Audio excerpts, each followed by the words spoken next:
Hey everybody, Pastor Wade here, and I'm excited I get to read to you today. And we are continuing reading C.S. Lewis's The Lion, the Witch, and the Wardrobe. This is part of the Chronicles of Narnia series, and I actually love this book and the whole series. And I hope that you are enjoying it. If you've missed any of the chapters, today we're reading chapter 5. If you missed any of the chapters, you can go back on YouTube and scroll through the Facebook page, and you can find different people reading the different chapters. And we'd love for you to catch up. It's a great book. But if today's your first day, you can jump right in with us, and we're glad that you were here. So we are reading today chapter 5, Back on This Side of the Door. Because the game of hide and seek was still going on, it took Edmund and Lucy some time to find the others. But when at last they were all together, which happened in the long room, where the suit of armor was, Lucy burst out, "Peter, Susan, it's all true. Edmund has seen it too. There is a country you can get to through the wardrobe. Edmund and I both got in. We met one another in there in the wood. Go on, Edmund. Tell them all about it." "What's all this about, Ed?" said Peter. And now we come to one of the nastiest things in this story. Up to that moment, Edmund has been feeling sick and sulky and annoyed with Lucy being right. But he had made up his mind what to do. When Peter suddenly asked him the question, he decided all at once to do the meanest and most spiteful thing he could think of. He decided to let Lucy down. "Tell us, Ed," said Susan. And Edmund gave a very superior look, as if he were far older than Lucy. There was really only a year's difference. And then a little snigger and said, "Oh yes, Lucy and I have been playing, pretending that all her story about a country in the wardrobe is true. Just for fun, of course. There's nothing there, really." Poor Lucy gave Edmund one look and rushed out of the room.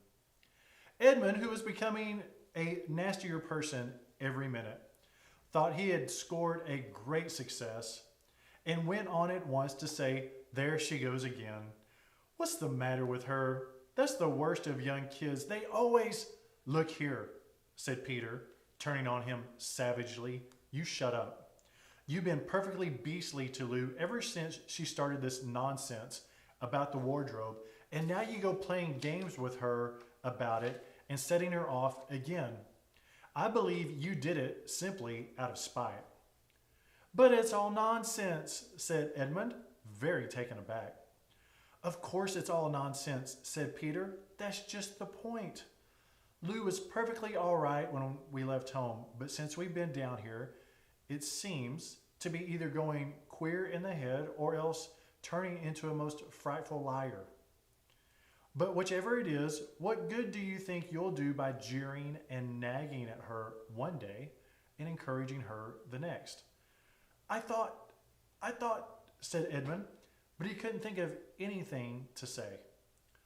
"You didn't think anything at all," said Peter. "It's just spite. You always liked being beastly to anyone smaller than yourself. We've seen that at school before now." "Do stop it," said Susan. "It won't make things any better having a row between you two. Let's go and find Lucy." It was not surprising that when they found Lucy a good deal later, everyone could see that she had been crying. Nothing they could say to her made any difference. She stuck to her story and said, "I don't care what you think, and I don't care what you say. You can tell the professor, or you can write to Mother, or you can do anything you like. I know I met a fawn in there, and I wish I'd stay there. And you were all beasts." It was an unpleasant evening. Lucy was miserable, and Edmund was beginning to feel that his plan wasn't working out as well as he had expected. The two older ones were really beginning to think that Lucy was out of her mind. They stood in the passage talking about it in whispers long after she had gone to bed. The result was that next morning they decided they would really go and tell the whole thing to the professor. He'll write to Father if he thinks there is really something wrong with Lou, said Peter. It's getting beyond us. So they went and knocked at the study door, and the professor said, "Come in," and got up and found chairs for them and said he was quite at their disposal. Then he sat listening to them with the tips of his fingers pressed together and never interrupting till they had finished the whole story. After that, he said nothing for quite a long time. Then he cleared his throat and said the last thing either of them had expected.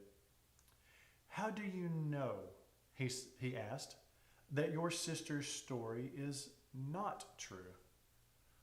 "Oh, but," began Susan, and then stopped. Anyone can see from the old man's face that he was perfectly serious. Then Susan pulled herself together and said, "But Edmund said they had only been pretending." "That is a point," said the professor, "which certainly deserves consideration.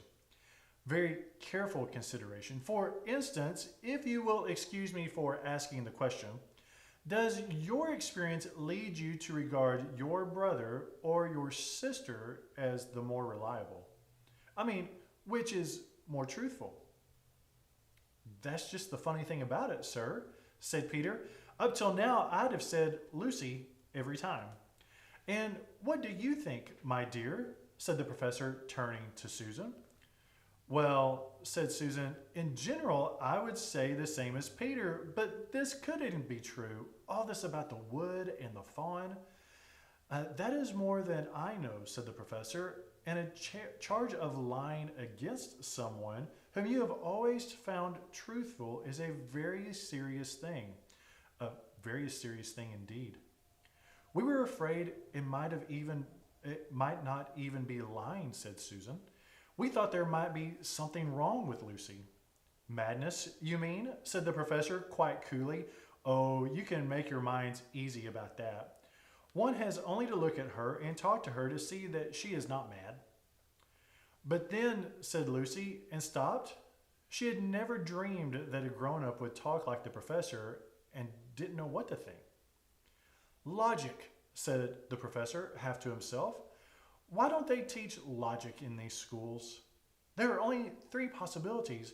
Either your sister is telling lies, or she is mad, or she is telling the truth. You know she doesn't tell lies, and it is obvious that she is not mad. For the moment then, and unless any further evidence turns up, we must assume that she is telling the truth."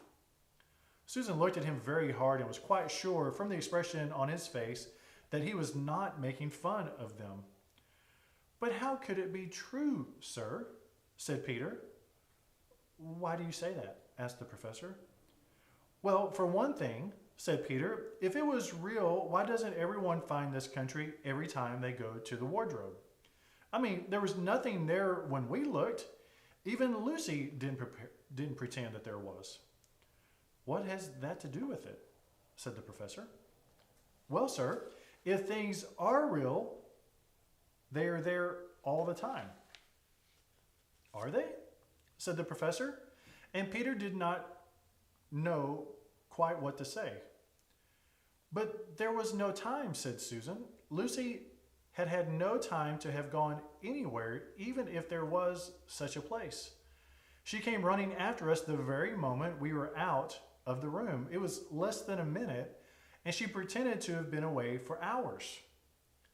"That is the very thing that makes her story so likely to be true," said the professor. "If there really is a door in this house that leads to some other world, and I should warn you that this is a very strange house, and even I know very little about it.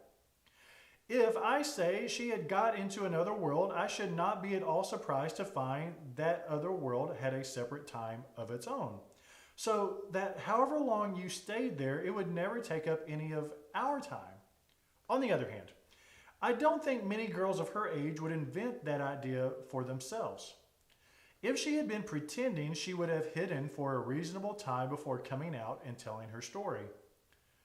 "But do you really mean, sir," said Peter, "that there could be other worlds all over the place, just around the corner, like that?"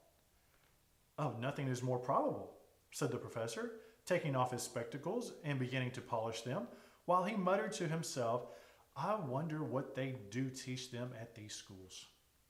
But what are we to do? Said Susan. She felt that the conversation was beginning to get off the point.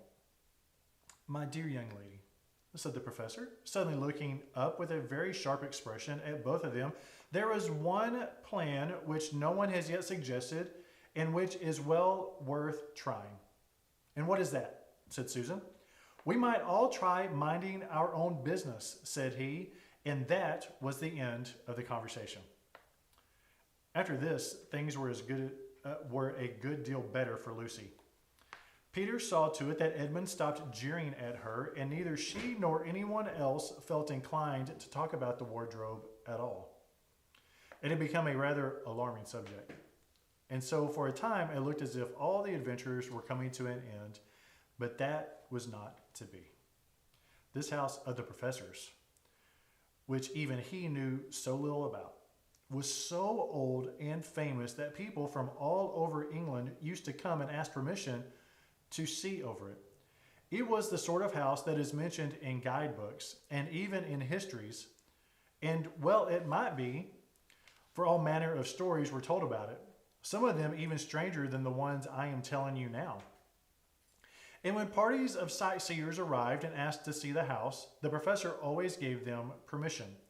And Miss Macready, the housekeeper, showed them around, telling them about the pictures and the armor and the rare books in the library. Miss Macready was not fond of children, and she did not like to be interrupted when she was telling visitors all the things that she knew. She had said to Susan and Peter almost on the first morning, along with a good many other instructions, and please remember, you are to keep out of the way whenever I am taking a party over the house. Just as if any of us would want to waste half the morning trailing around with a crowd of strange grown-ups, said Edmund, and the other three thought the same. This was how the adventures began for the second time. A few mornings later, Peter and Edmund were looking at the suit of armor and wondering if they could take it to bits when the two girls rushed into the room and said, Look out! Here comes the Macready and the whole gang with her. Sharp's the word, said Peter, and all four made off through the door at the far end of the room. But when they had got out into the green room and beyond it, into the library, they suddenly heard voices ahead of them and realized that Miss Macready must be bringing her party of sightseers up the back stairs instead of up the front stairs as they had expected. And after that, whether it was that they lost their heads or that Miss Macready was trying to catch them or that some magic in the house had come to life and was chasing them into Narnia, they seemed to find themselves being followed everywhere until at last Susan said, Oh, bother those trippers. Here, let's get into the wardrobe room until they have passed. No one will follow us in there. But the moment that they were inside, they heard voices in the passage. And then someone fumbling at the door, and then they saw the handle turning. Quick, said Peter, there's nowhere else, and flung open the wardrobe. All four of them bundled inside it and sat there, panting, in the dark.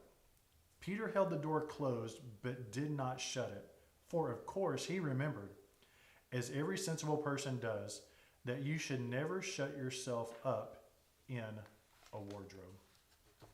Friends, that was the end of chapter 5.